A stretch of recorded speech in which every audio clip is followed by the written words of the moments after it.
What's up, everybody? So we're coming at you today.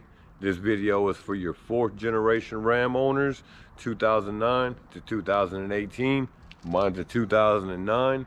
It's the same video I put out for my 2003 3rd generation Ram. It's a P0456 small EVAP leak. If you went down, bought a gas cap, tried to get it to go that way and it didn't work, I have the solution for you, so stick with me and we're gonna jump under the truck. Like I stated, if you went down, bought a gas cap, put it in, still have the same issue, code didn't go away, now that we're under the truck, I'll show you what it is, and it's only about a $38 part. So you gotta get under here.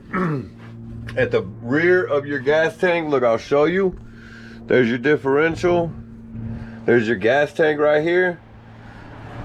So you're gonna get up in here, all right, and it's this right here. This is your leak detection pump, right?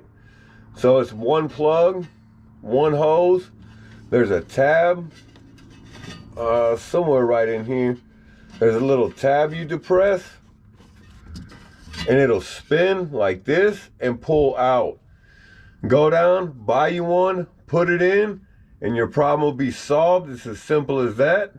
So that's what you got to get into if you have a small EVAP leak on your 2009 through 2018 Ram 1500, the 4th generation Ram. I mean, go down, buy you one, swap it out, take you about 30 minutes.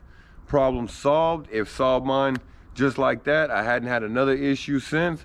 So with all that, this is your boy Auto Guy DIY. Keep living the dream, doing your thing. Like and subscribe. Always leave me a comment, and I'm rolling out.